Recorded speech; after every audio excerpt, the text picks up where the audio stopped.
35 লক্ষ বেকারের নাকি চাকরি হবে। কোথা থেকে হবে আমরা জানি না।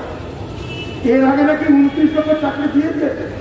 নদিয়ার বেকার যুবক, কৃষ্ণনগরের বেকার যুবক, আপনাদের যদি দিদির 29 লক্ষের মধ্যে কোনো চাকরি দিয়ে থাকে আপনাদের দয়া করে নামটা বলবেন, কারণ আমি দিদিকে আপনাদের হয়ে একটা প্রশংসাপত্র পাঠাতে চাই।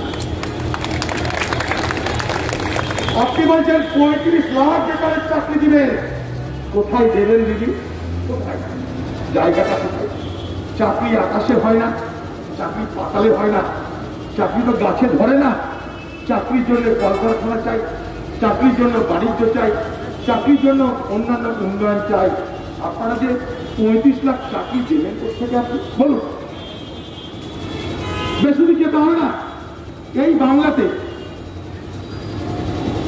1 থেকে 1.5 লক্ষ শুধু পুলিশের চাকরির পথ খালি আছে। জেনে রাখুন আপনারা, এই যে সিভিক পুলিশগুলো যাদেরকে তৃণমূল পার্টি ব্যবহার করে তাদের হারমাত বাহিনীতে পরিণত করেছে, সেই সিভিক পুলিশদের পার্মানেন্ট করে দিন ভোটের আগে।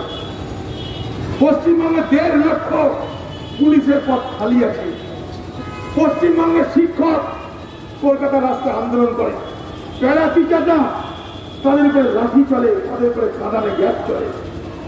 শিক্ষকরা কলকাতা রাস্তায় আন্দোলন করছে, আপনারা সবাই দেখতে পাচ্ছেন। তাদের কেন চাকরি হচ্ছে না? তারা তো পরীক্ষা দিয়েছে, পরীক্ষা দেওয়ার পর তারা পাস করেছে, তারপরেও তাদের চাকরি নয়। দিদি, আপনি কোত্থেকে চাকরি দেবেন? কোত্থেকে আপনি 35 লক্ষ চাকরি ব্যবস্থা করবেন?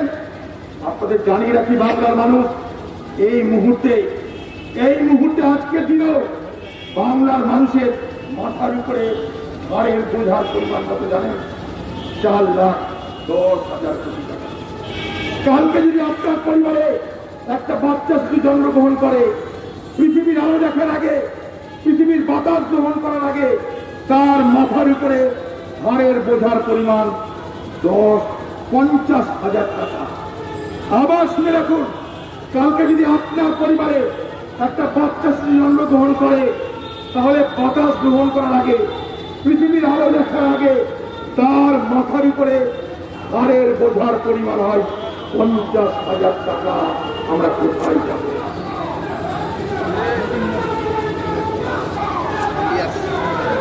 চলো কৃষ্ণনগর দখল করে না।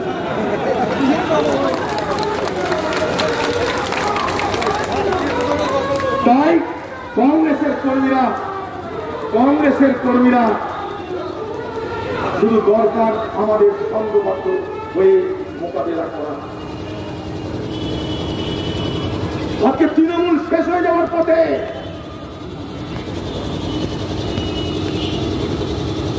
এই নদিয়া জেলায় আমাদের 3টে এমএলএ হয়েছিল গতবার 2016 সালে বামের সঙ্গে কংগ্রেসের জোট বন্ধনের কারণে। আমরা আবার জোট করব 2021-এ, আবার জোট করব কংগ্রেস বাম। সে জোট আরো শক্তিশালী, আরো আন্তরিক, আরো জমাটবদ্ধ জোট হবে।